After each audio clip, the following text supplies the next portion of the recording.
Welcome to the TopRank Marketing News Roundup. I'm Tiffani Allen. And I am Joshua Nite. Yes, you are.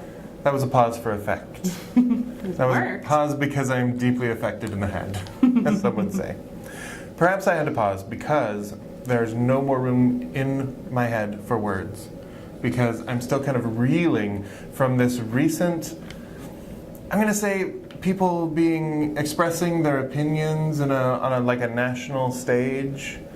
And, the results of that, the fallout of that.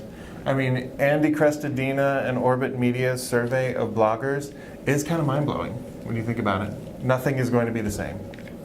I mean, that's true no matter what. Like, things just tend to change. It's fair. But anyway, Mr. Crestodina, who we love, and Orbit Media put out the results of their survey today. There is a just massive amount of data in there. So if you're into data, you're a data nerd, you want to know what everybody's doing, over 1,000 people responded to this, and it's so granular, it's fantastic. Good. So a couple of highlights that I found. The length of time it takes to create a post on average is up.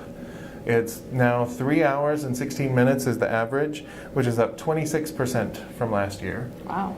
But that is also correlated with better results. So the people who are spending more time are more likely to say that they're getting strong results. So that's up. The time, of course, spent creating the content is then up.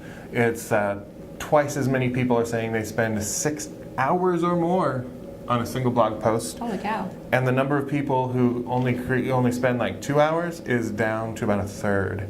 And again, there's that direct correlation. 10% of the people who are reporting better results are spending more time creating. I think the big message is people are just taking it more seriously. So a lot of these bloggers who last year were reporting that they didn't have an editor are now saying that they at least show it to some people. The number of people who say they have 2 or more editors is more than ever before. So time spent to create is up, editing is up, the length is up. The length, which makes sense if you're spending more time, but by about 200 words, the average length increased. And the use of multimedia, images and videos are way up, and those are directly correlated with stronger results. So I guess, spend more time doing it, have more people look at it, and make it more interactive for, it's the map to success. Absolutely.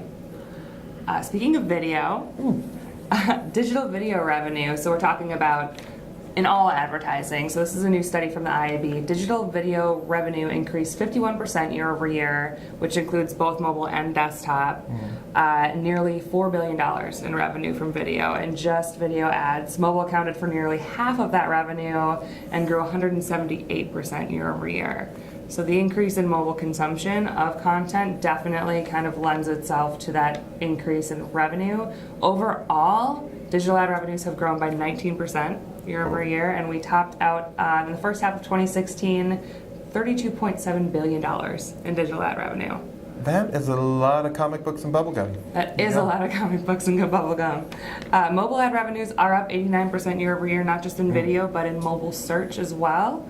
And it's unprecedented triple-digit growth is what they're saying for the first half of 2016. So we're seeing some really great strides in the area of mobile advertising. So how long before it's not mobile marketing as a wing, it's just marketing? Soon. I would say soon. It's coming. For our next story, we have a report from the Content Marketing Institute, who they just released a new ebook that I thought was super nifty because it's 75 real-world examples of ways to improve your content marketing. And I'm a sucker for taking these kind of hypotheticals and telling stories about them, which is, this is an example of that and a recommendation of that. So I like it. So I just pulled out a couple because we don't want to hit all 75 in 5 minutes.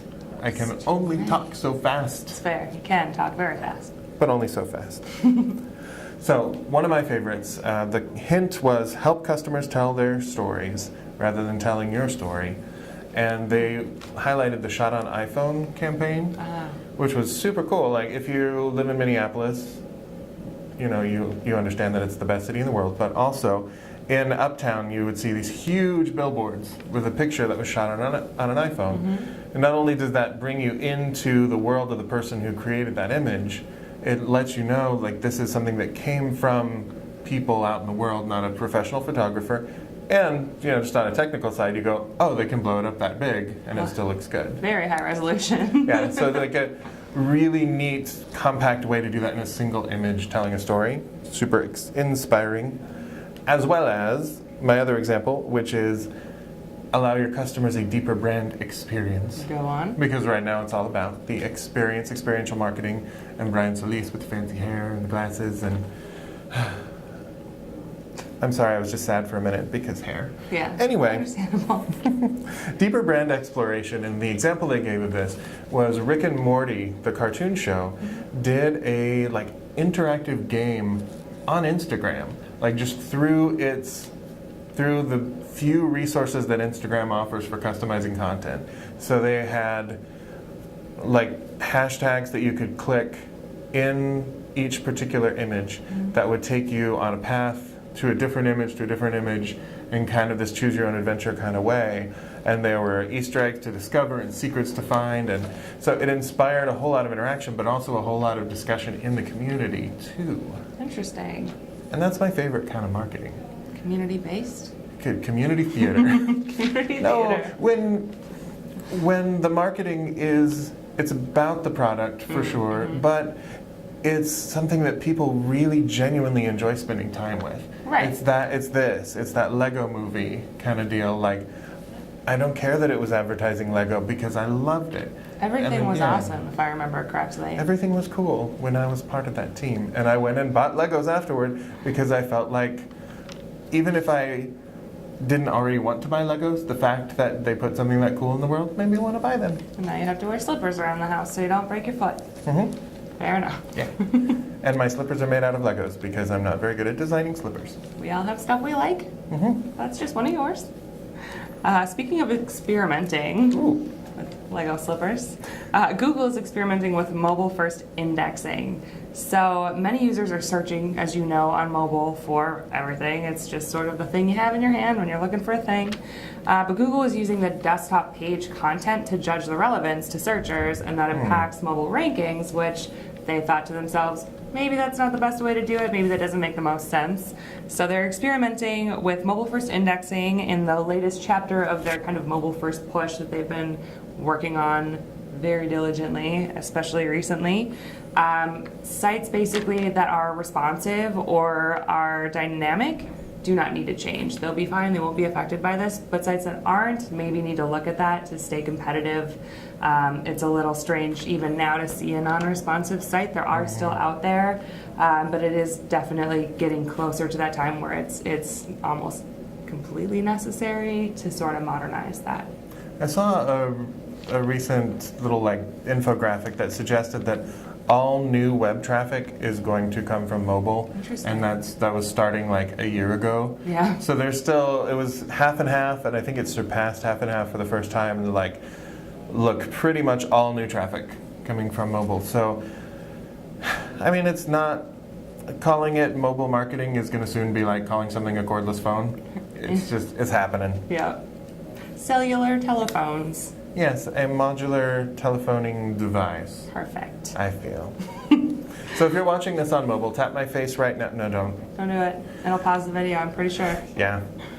That's all the news that we have for you today. We'll be back next week with more online marketing news, but if you need more in the meantime, you can always subscribe to the TopRank blog, toprankblog.com. Subscribe to this channel for all of our hilarious and not at all socially awkward videos, or you can follow TopRank on Twitter at TopRank. Yep, and you can follow me at Nite Writes, that's Nite Writes on the Twitter. Yes. You can follow me also at Tiffani_Allen, and we will be back next week. Bye, everyone. Bye.